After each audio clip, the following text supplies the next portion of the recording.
২১শে ফেব্রুয়ারি আন্তর্জাতিক মাতৃভাষা দিবস।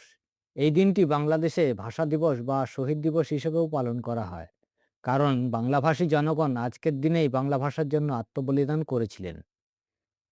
কি ছিল সেই ইতিহাস? পাকিস্তান কিভাবে বাংলা ভাষা এবং বাঙালি সংস্কৃতিকে ধ্বংস করতে চেয়েছিল? পাকিস্তানের অপারেশন সার্চ লাইট কি ছিল? পাকিস্তান কিভাবে বিশ্ব রেকর্ড তৈরি করেছিল? বাংলাদেশের ভাষা আন্দোলন কেন বিশ্বের কাছে একটি ঐতিহাসিক ঘটনা? আজ এই সকল বিষয়গুলি নিয়েই আলোচনা করব। চলুন তবে দেরি না করে শুরু করা যাক আজকের প্রসঙ্গ। আপনারা সকলেই জানেন যে ১৯৪৭ সালে ভারত স্বাধীনতা লাভ করে। সেই সময় ভারতকে দ্বিখণ্ডিত করে আরেকটি দেশও তৈরি করা হয়, যার নাম পাকিস্তান।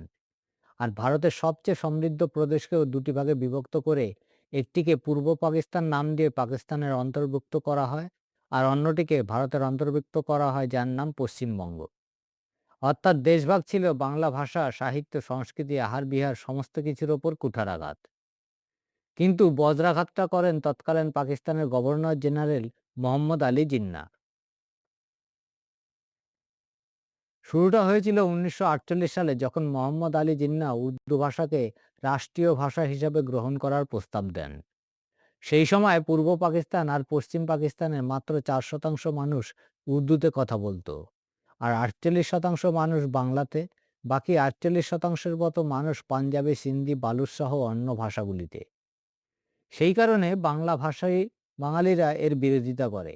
বাংলা ভাষাকেও রাষ্ট্রভাষার মর্যাদা দিতে হবে বলে তারা দাবি তোলে। আর এই দাবি সবচেয়ে জোরালোভাবে তোলে বাংলাদেশের ঢাকা বিশ্ববিদ্যালয় সহ সমগ্র স্কুল কলেজের ছাত্রছাত্রীরা। ১৯৫২ সালের ২১শে ফেব্রুয়ারিতে তারা বাংলা ভাষার সমর্থনে ঢাকার রাজপথে মিছিল বের করে। এই মিছিলটি ছিল পূর্ব নির্ধারিত। তবু ওই দিনটিকে তৎকালীন পাকিস্তানের শাসক দল ১৪৪ ধারা মানে ইমার্জেন্সি ঘোষণা করে সারা বাংলাদেশে কারফিউ মোতায়েন করে। বাঙালি ছাত্রছাত্রীরা ওই এমার্জেন্সি উপেক্ষা করে ছোট ছোট দলে বিভক্ত হয়ে সারা ঢাকাতে ছড়িয়ে পড়ে। তখন এই মিছিলের ওপর তৎকালীন পাকিস্তানের পুলিশ বাহিনী নির্বিচারে গুলি চালায়। এতে আবুল বরকত, আব্দুল জব্বার, আব্দুস সালাম সহ ৫ ছাত্র প্রাণ হারায় এবং বহু ছাত্রছাত্রী আহত হয়। পাকিস্তান এইভাবে বাঙালিকে বাকরুদ্ধ করার চেষ্টা করে, কিন্তু এতে আন্দোলন আরও তীব্র আকার ধারণ করে। পরদিন অর্থাৎ ২২শে ফেব্রুয়ারি ছাত্রছাত্রীদের সাথে সাথে সাধারণ জনগণও এই ভাষা আন্দোলনে যোগদান করে ঢাকার রাজপথে নেমে আসেন। ২৩শে ফেব্রুয়ারি ঢাকা মেডিকেল কলেজ প্রাঙ্গণে ভাষা শহীদদের উদ্দেশ্যে তৈরি করা হয় একটি স্মৃতিস্তম্ভ, যা তৎকালীন পাকিস্তানের সরকার ৩ দিন পর অর্থাৎ ২৬শে ফেব্রুয়ারিতে সেটিকে গুঁড়িয়ে দেয়। কিন্তু পাকিস্তান গুঁড়িয়ে দিতে পারেনি বাঙালির মনকে, বাংলার ভাষাপ্রেমকে, বাঙালির সংস্কৃতিকে। কারণ বাঙালিরা এই ঘটনার ফলে আন্দোলন আরও তীব্রতর করে তোলে। অবশেষে ১৯৫৪ সালে পাকিস্তান উর্দুর সাথে বাংলা ভাষাকেও রাষ্ট্রভাষার মর্যাদা দেয়। পশ্চিম পাকিস্তানের পরাক্রমী শাসকরা যখন পূর্ব পাকিস্তানের বর্তমানের বাংলাদেশের দুর্বল বাঙালিদের কাছে এক প্রকার হার স্বীকার করে বাংলা ভাষাকে তাদের দ্বিতীয় রাষ্ট্রীয় ভাষার স্বীকৃতি দিতে বাধ্য হন, তখন তাদের এটা আত্মসম্মানে আঘাত হানে।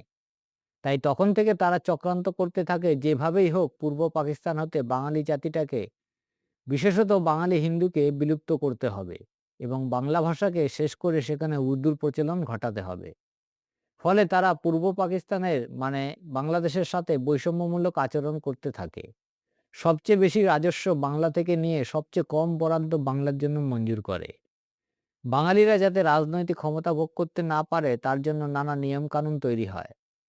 ১৯৭০ সালে শেখ মুজিবুর রহমান জাতীয় নির্বাচনে সংখ্যাগরিষ্ঠভাবে জিতেও তাকে প্রধানমন্ত্রী হতে দেওয়া হলো না।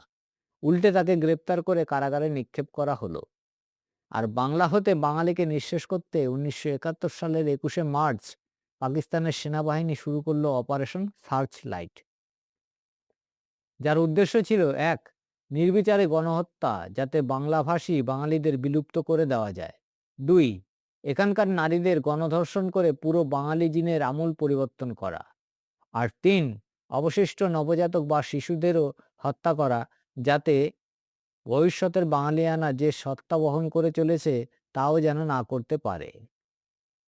পরিকল্পনা মতো পাকিস্তানের সেনাবাহিনী এবং বাংলাদেশের কিছু উগ্রপন্থী সংগঠন যেমন আল বদর, আল শামস, রাজাকার এরা একজোট বেঁধে তৎকালীন পূর্ব পাকিস্তানের বাংলাভাষী বাঙালিদের গণহত্যা এবং গণধর্ষণ সংগঠিত করে। এই সময় তারা ৩০ লক্ষের মতন মানুষকে হত্যা করে। ২ লক্ষের বেশি নারীকে ধর্ষণের শিকার হতে হয়। অসংখ্য শিশু এই হিংসার শিকার হয়ে মৃত্যুবরণ করে।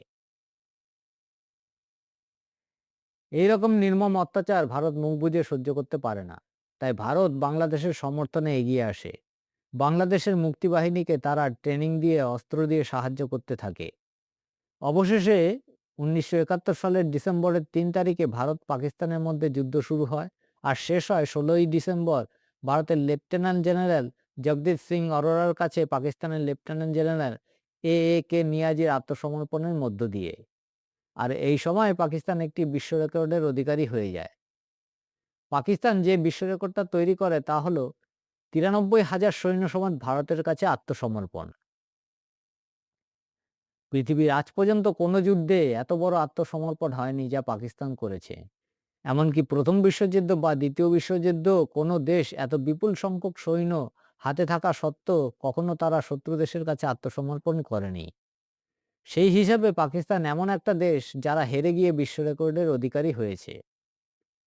পাকিস্তানের পরাজয়ের ফলে পূর্ব পাকিস্তান নতুন একটি দেশে পরিণত হয়, যার নাম বাংলাদেশ। পাকিস্তানিরা চেয়েছিল তাদের রুচি, তাদের আদব কায়দা, তাদের সংস্কৃতি, তাদের ভাষাকে বাঙালিরা আত্মস্থ করুক। বাংলা ভুলে গিয়ে উর্দুকে তারা নিজের ভাষা বলে গ্রহণ করুক। কিন্তু বাঙালিরা সেদিন দেখিয়ে দিয়েছিল যে কোনোভাবেই তারা বাঙালিয়ানাকে বিসর্জন দেবে না। হোক না আমাদের কারো ধর্ম হিন্দু, কারো ধর্ম ইসলাম, আমরা বাংলা ভাষাতেই গীতা আর কোরআন পড়ব। ঈদ আর বিজয়াতে দুই ভাই মিলে কোলাকুলি করব। বাংলা ভাষাতেই গাইব, আমার সোনার বাংলা, আমি তোমায় ভালোবাসি। একটি ভাষা ও তার সংস্কৃতিকে কেন্দ্র করে একটি দেশ স্বাধীন হয়ে যাওয়া বিশ্বের ইতিহাসে আর দ্বিতীয়টি নেই। তাই ২১শে ফেব্রুয়ারি কেবল বাংলাদেশের ভাষা দিবস বা শহীদ দিবস নয়, এটা পৃথিবীর প্রতিটি জাতির কাছে মাতৃভাষা দিবস। সেই কারণে ১৯৯৯ সালের ১৭ নভেম্বর ইউনেস্কো এই দিনটিকে আন্তর্জাতিক মাতৃভাষা দিবস হিসেবে ঘোষণা করে এবং ২০০০ সাল থেকে ভারত সহ পৃথিবীর অধিকাংশ দেশ এই দিনটিকে আন্তর্জাতিক মাতৃভাষা দিবস হিসেবে পালন করে আসছে। পৃথিবীতে হাজার হাজার ভাষার মধ্যে বাংলা ভাষা তার উজ্জ্বল উপস্থিতি এখনো বয়ে নিয়ে চলেছে। পৃথিবীর কথিত প্রধান ১০টি ভাষার মধ্যে বাংলা রয়েছে সপ্তম স্থানে। তাই বাংলা ভাষা, বাঙালির শিল্প সংস্কৃতি আর বাংলাদেশের ইতিহাস আমাদের গর্ব করতে শেখায়। মাতৃভাষার প্রতি তাদের আবেগ, অঙ্গীকার আর শ্লাঘা প্রতিটি জাতিকে দেশপ্রেমে উদ্বুদ্ধ করে চলেছে। তাই ২১শে ফেব্রুয়ারি না কেবল ভাষা দিবস, এটা প্রকৃত অর্থেই আন্তর্জাতিক মাতৃভাষা দিবস। ধন্যবাদ।